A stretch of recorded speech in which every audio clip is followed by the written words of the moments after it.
Assalamualaikum warahmatullahi wabarakatuh. Salam dan bahagia Bapak Guru hebat yang ada di Indonesia. Salam Guru Penggerak, bergerak, tergerak, menggerakkan. Perkenalkan, nama saya Dwi Miriani SPD dari SMK Negeri 1 Talang Ubi, CGP Angkatan 9, Kabupaten Penukal Aba, Pematang Ilir. Pada video ini, saya akan menjelaskan mengenai diseminasi aksi nyata saya pada modul 1.4 dan penerapan budaya positif.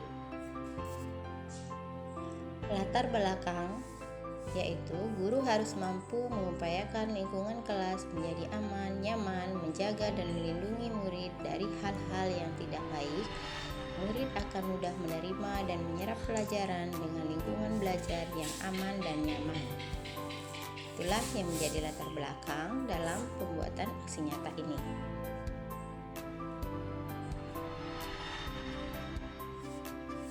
Selanjutnya, tujuan dari aksi nyata ini adalah mendukung tumbuh kembang murid, mendorong murid agar tumbuhnya motivasi internal murid, menumbuhkan budaya positif dengan meyakini nilai-nilai kebajikan sesuai dengan profil pelajar Pancasila. Selanjutnya adalah tolak ukur. Tolak ukur pada aksi nyata ini yaitu terbentuknya disiplin positif yang muncul dari motivasi internal yang dapat diukur dengan semakin sedikitnya pelanggaran yang dilakukan oleh murid di sekolah.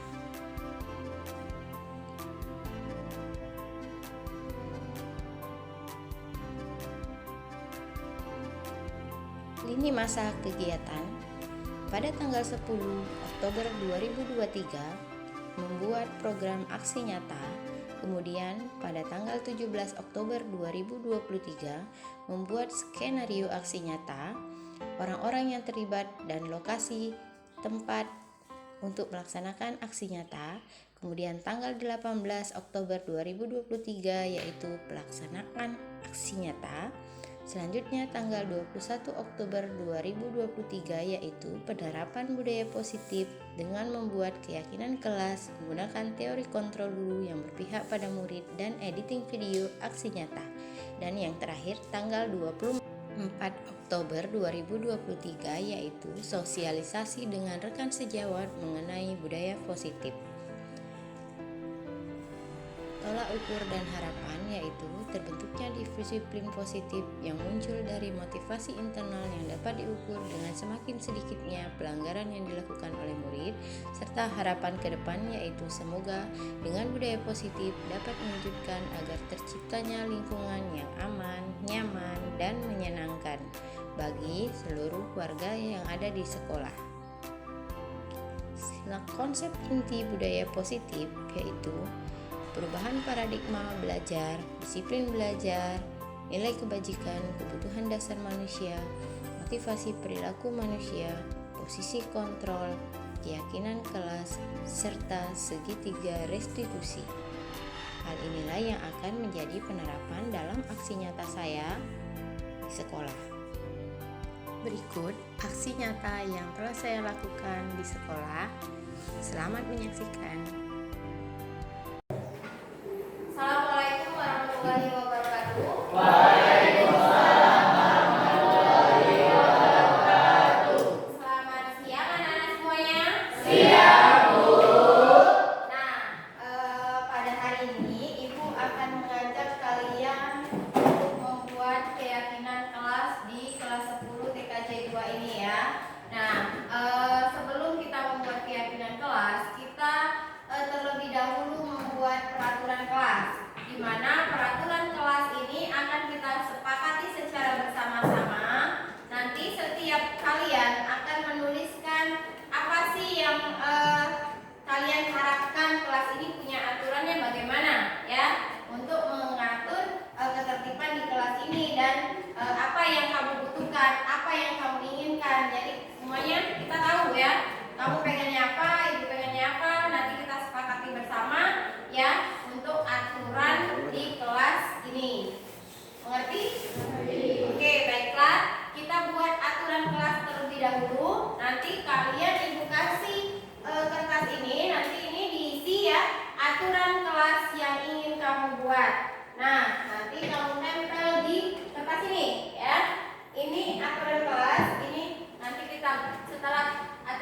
itu kita buat, nanti kita jadikan kalimat positif menjadi keyakinan kelas, ya.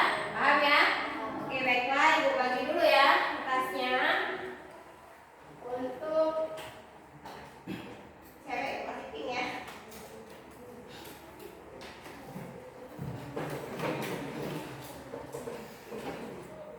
Tiga, yuk kamu bantuin aku ya. Kamu bagi yang laki-laki ya. Yang sudah dapat boleh kamu tulis di kertas ini aturan kelas yang mau kamu buat.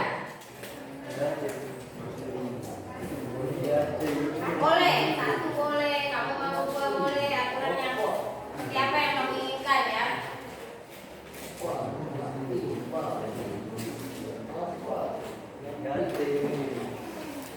Silakan ditulis yang sudah dapat.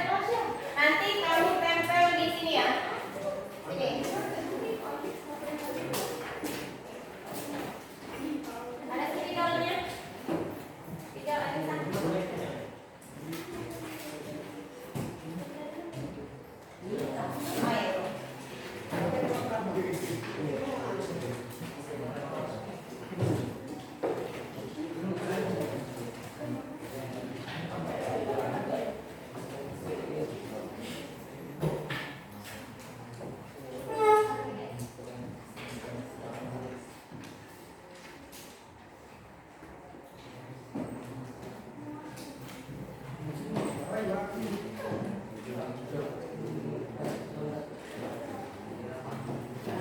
Nah, yang sudah boleh ditempel di sini ya. Oh, dua lagi yang penting tadi ya. Nih, kalian berdua. Ini juga.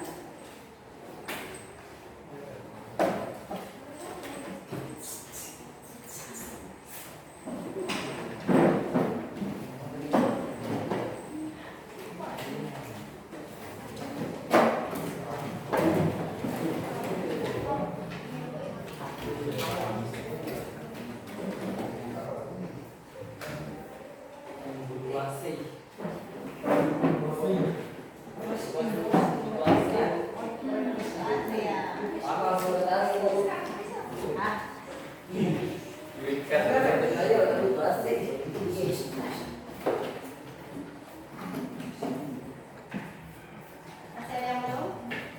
Silakan boleh ya. Kalian ya sambil menunggu yang lain. Sampai kita lihat peraturan dan kesepakatan kelas sesuai dengan apa yang kita inginkan di sini ya.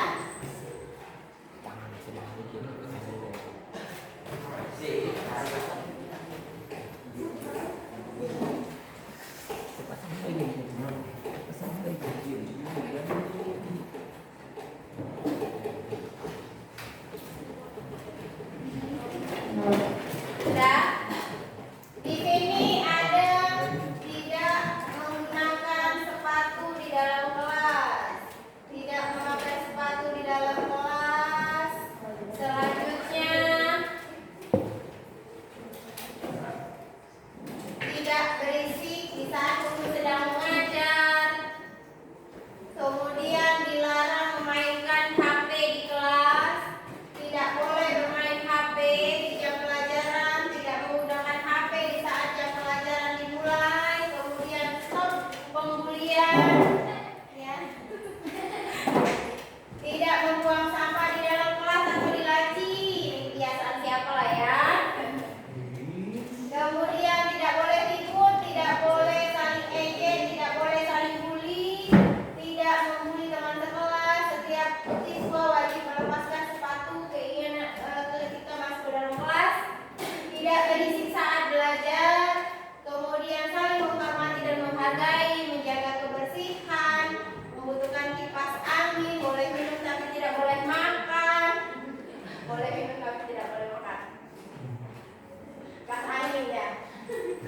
Berarti sarana prasarana ya. Jangan terlalu ribut, tidak boleh main HP. Menghormati guru, jangan terlalu ribut.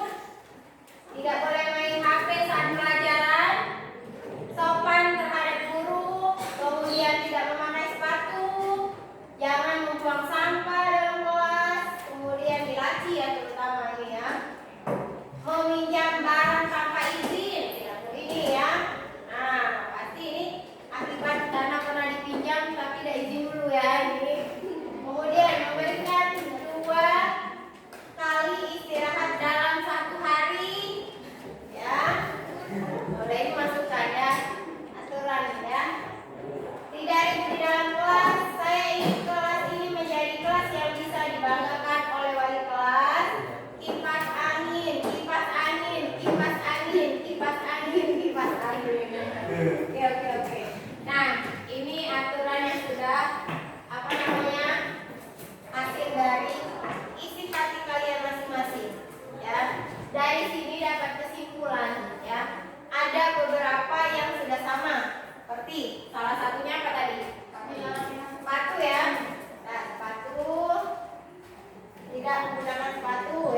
Kipas angin. Banyak, Dan Bun. tidak.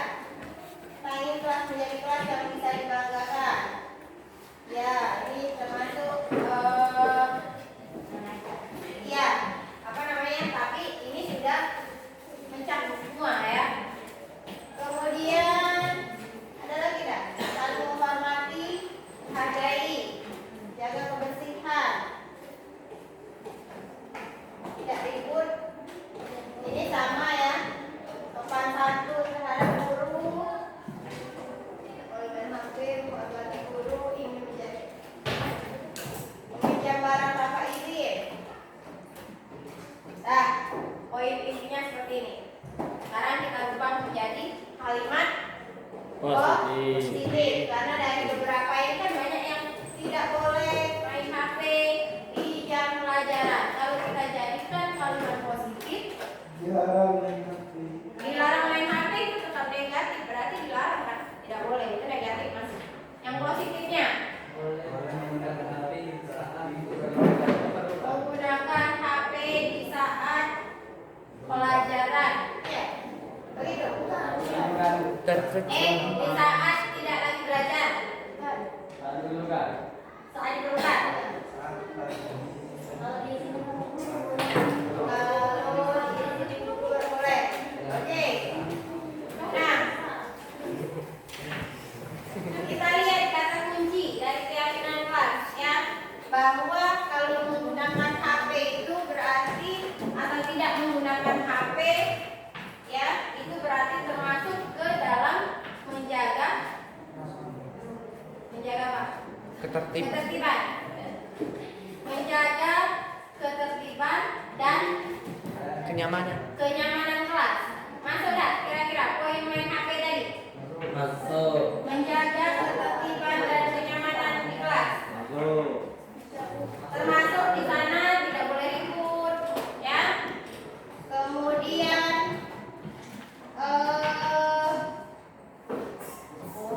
boleh. Ini saja kita ganti kalimat positifnya, misalkan menggunakan HP jika diminta oleh guru. Ya kan?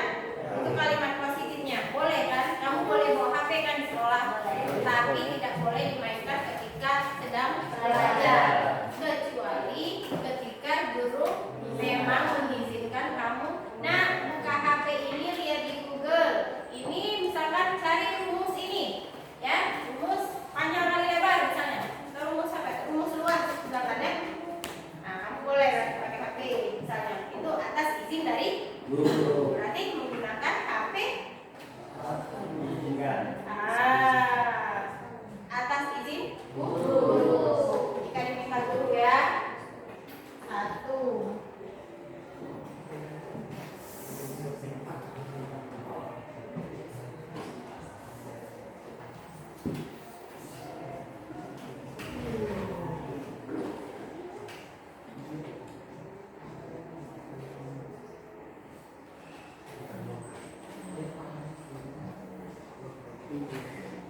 Selanjutnya,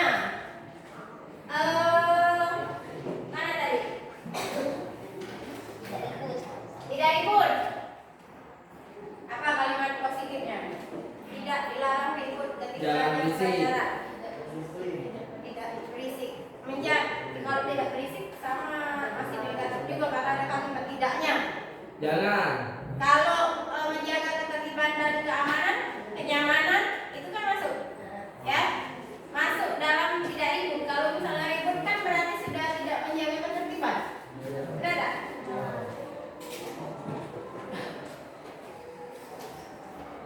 Ya, gimana tadi? Ini ya. Berarti menjaga ketertiban dan kenyamanan.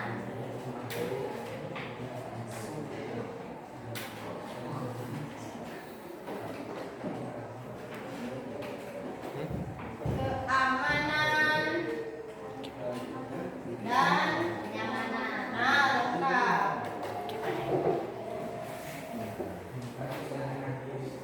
Termasuk di sini dilarang ribut, kemudian apa namanya? Berisik. Dilarang berisik, menjaga keamanan dan kenyamanan. Semuanya ya.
Tahu kan? Warga sekolah itu siapa?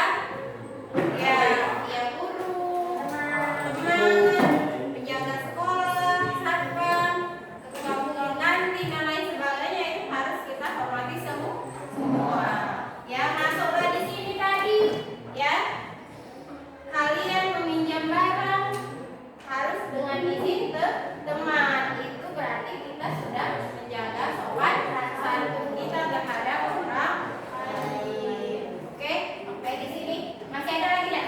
Kira-kira? Ya, cukup sampai di sini ya. Coba dibaca dulu. Siapa yang mau baca? Raja. Ah, mana? Raja, mana Raja? Raja.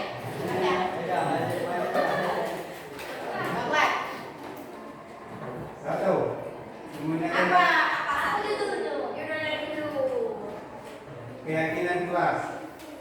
Satu, menggunakan HP saat diizinkan guru. Ya. Dua, menjaga ketertiban, keamanan, dan kenyamanan. Ya. Tiga, menjaga kebersihan dan kerapian di dalam kelas. Empat, saling menghormati dan menghargai. Lima, menjaga sopan santun baik sesama teman guru maupun warga sekolah. Ya, masih ada yang mau ditambahkan? Tidak. Tidak ada. Beli AC itu berarti sarana dan prasarana ya. Berarti berkaitan kalau mau ditambah menjaga fasilitas sekolah ya.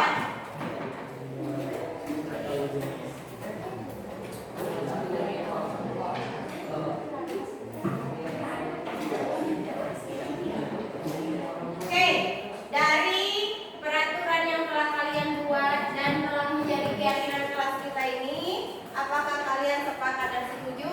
Sepakat, setuju ya. Oke, inilah menjadi keyakinan kelas kita yang harus kita jaga, harus kita patuhi sama-sama ya, supaya kelas ini menjadi kelas yang apa? Yang tertib, yang baik, sesuai dengan tujuan kalian tadi di sini ya. Ada yang mau menjadikan kelas ini menjadi kelas yang dibanggakan oleh wali kelas. Nah, berarti kalau kamu semuanya menanamkan keyakinan kelas ya di kelas 10 TKJ 2 ini, itu yakin ya kalian bisa menjadi kebanggaan wali kelas kalian. Oke? Baiklah. Sampai di sini masih ada pertanyaan? Masih ada tambahan? Tidak. Baiklah. Setelah kita membuat keyakinan kelas, Ibu minta coba satu orang wakili teman-temannya merefleksikan kegiatan kita membuat keyakinan kelas ini. Siapa yang mau? Merefleksikan itu adalah mengulas kembali apa yang sudah kita lakukan dari awal sampai akhir hingga keputusan setelah kita ambil ini. Ya. Kami dalam hari ini kami mendapatkan tentang keyakinan kelas kayak peraturan jadi kami bisa tahu kayak peraturan kelas apa baik. Ya. Jadi kamu tahu bahwa di dalam kelas itu ada aturan, ada keyakinan yang harus kita patuhi. Apa sih tujuannya? Supaya Mendisiplinkan. benar kelas kalian menjadi lebih baik, disiplin, dan juga sebagai hal-hal yang bisa membatasi perilaku tingkah laku kita supaya tidak kebablasan ya. Oke, baiklah anak-anak, itu saja pertemuan kita pada hari ini. Terima kasih atas waktunya ya, dan kita harus menanamkan keyakinan kelas yang sudah kita sepakati bersama ya. Baiklah, itu saja anak-anak semuanya. Ibu akhiri, assalamualaikum warahmatullahi wabarakatuh. Waalaikumsalam.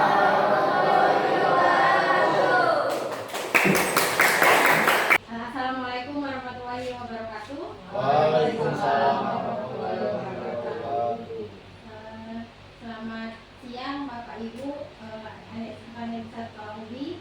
Mohon maaf sebelumnya kalau saya mengganggu waktunya. Nah, di sini saya akan mensosialisasikan mengenai budaya positif sebagai tugas saya dalam penerapan modul 1.4 pada kegiatan pelatihan CGP. Nah, di sini saya akan berusaha mensosialisasikan bagaimana penerapan pemahaman pengalaman budaya positif. Nah, di sini materi yang akan dibahas yaitu mengenai konsep inti budaya positif, mengenai perubahan paradigma pembelajaran, disiplin belajar, nilai-nilai kebajikan, kebutuhan dasar manusia, motivasi perilaku manusia, posisi kontrol, keyakinan kelas, dan segitiga restitusi. Nah, lanjut, bagaimana sih pembelajaran dengan paradigma baru itu? Nah, pembelajaran paradigma baru ini yaitu pembelajaran yang berdasarkan prinsip berdiferensiasi. Kemudian peserta didik itu belajar sesuai dengan perkembangan teori psikologi modern untuk mewujudkan profil pelajar Pancasila, yang mana profil pelajar Pancasila itu ada 6 dimensi di sini. Nah, dimensi pertama yaitu beriman dan bertakwa kepada Tuhan Yang Maha Esa, kemudian berakhlak mulia, mandiri, bernalar kritis, kreatif, gotong royong, dan berkebinekaan global sesuai dengan kurikulum yang kita gunakan sekarang yaitu kurikulum Merdeka. Kemudian selanjutnya adalah miskonsepsi teori kontrol, yaitu tentang ilustrasi guru mengontrol murid, kemudian ilustrasi bahwa kritik dan membuat rasa bersalah mampu menguatkan karakter, serta konsentrasi bahwa semua penguatan positif, efektif, dan bermanfaat. Yang terakhir, ilustrasi bahwa orang dewasa itu berhak memaksa. Itu miskonsepsinya. Kemudian bagaimana penerapan disiplin positif dalam budaya positif. Nah, disiplin di sini artinya adalah disiplin diri yang memiliki tanggung jawab terhadap apa yang dilakukan berdasarkan nilai yang diyakini. Kemudian disiplin positif ini adalah cara yang bertujuan untuk menumbuhkan kesadaran dan memperdaya peserta didik tanpa imbalan penghargaan ataupun reward, serta ancaman ataupun hukuman.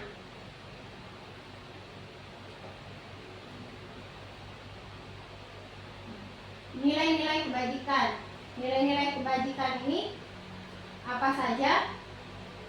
Contohnya yaitu kalau kita lihat dari profil pelajar Pancasila, yaitu beriman kepada Tuhan Yang Maha Esa dan berakhlak mulia, berkebinekaan global, gotong royong, mandiri, kreatif, dan berpikir kritis. Kemudian toleransi, rasa hormat, integrasi, mandiri, menghargai, antusias, empati, keingintahuan, kreativitas, kerjasama, percaya diri, dan komitmen.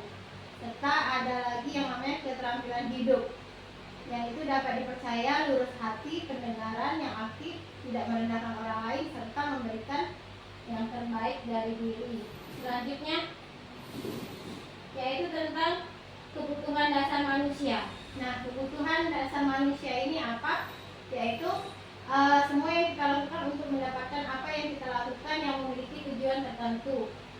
Dan semua usaha baik yang kita lakukan adalah dalam rangka agar kebutuhan dasar kita ini terpenuhi dengan baik. Nah, 5 kebutuhan dasar manusia itu apa saja? Itu yang pertama ada bertahan hidup.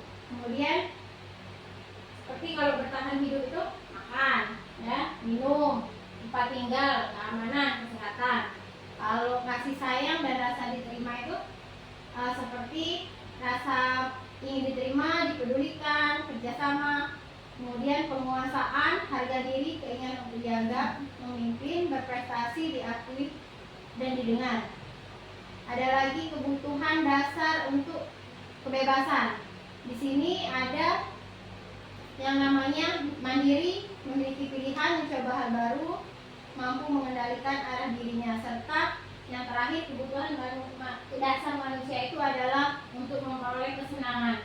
Nah, kesenangan di sini maksudnya adalah seperti bermain, humor, tertawa, antusiasme, dan lain-lain. Nah, motivasi perilaku manusia ada yang namanya ada yang motivasi itu dari eksternal dan ada yang internal. Kalau eksternal itu dari luar, kalau internal itu dari dalam diri. Kalau motivasi eksternal contohnya menghindari hukuman atau ketidaknyamanan, kemudian untuk mendapatkan imbalan dan penghargaan, ya. kalau motivasi internal adalah misalkan untuk menjadikan orang yang mereka inginkan dan menghargai diri sendiri sesuai dengan nilai-nilai yang mereka percayai.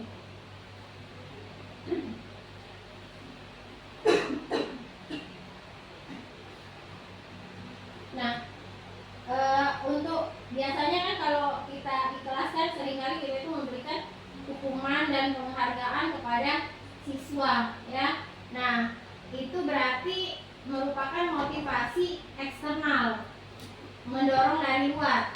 Tuh yang misalkan memberikan hukuman ketika anak bersalah, ataupun misalkan konsekuensi juga, misalnya anak bersalah. Nah, tapi di sini ada yang namanya restitusi, yaitu menciptakan kondisi bagaimana si anak itu supaya bisa memperbaiki kesalahannya sendiri, kemudian mengajarkan kepada anak itu mencari solusinya sendiri. Nah, ada beberapa posisi kontrol guru, yaitu sebagai penghukum, sebagai pembuat rasa bersalah untuk anak, kemudian sebagai teman, sebagai pemantau, dan sebagai manajer. Nah, ini contoh dari penerapan 5 posisi kontrol guru. Misalnya kasus siswa.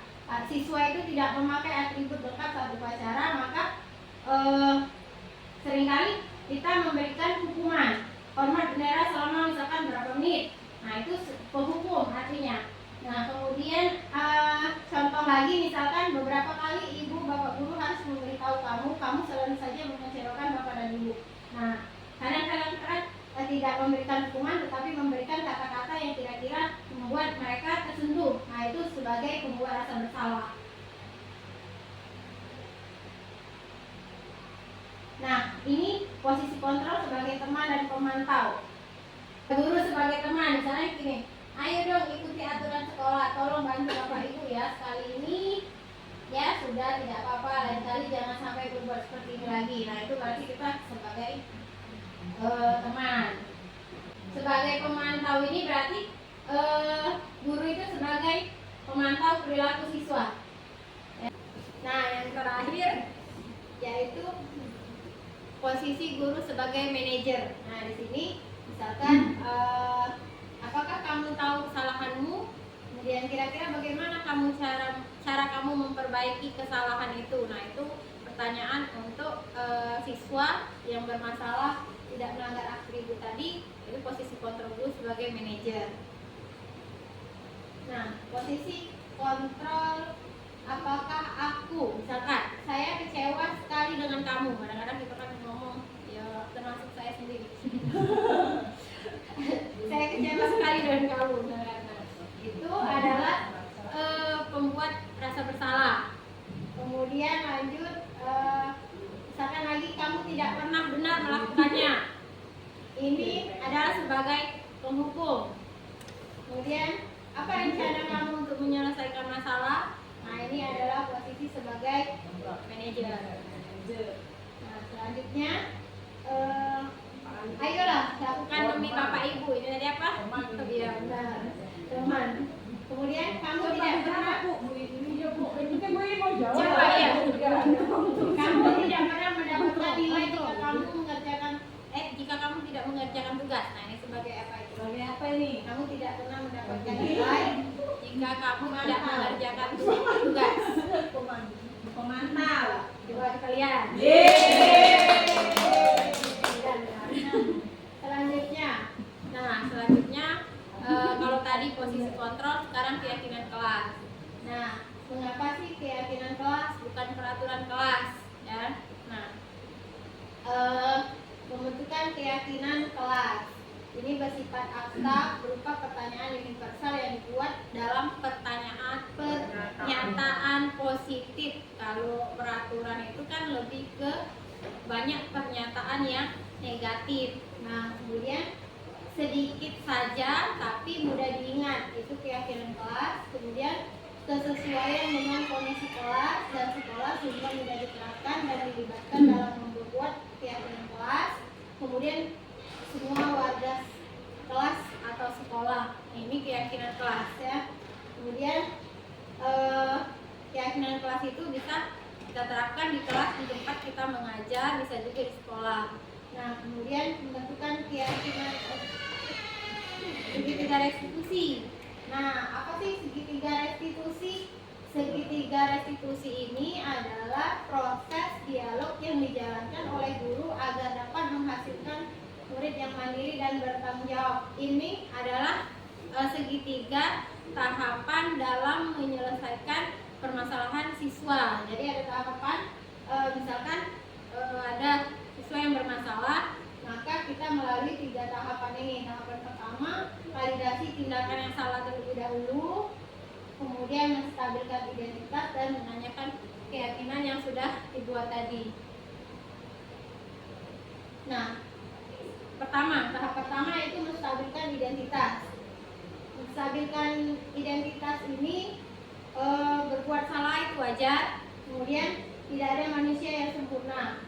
Bapak Ibu juga pernah mungkin melakukan kesalahan, kemudian Bapak Ibu tidak mau mencari siapa sih yang salah, siapa sih yang benar, tapi mencari solusi sama-sama dari permasalahan itu.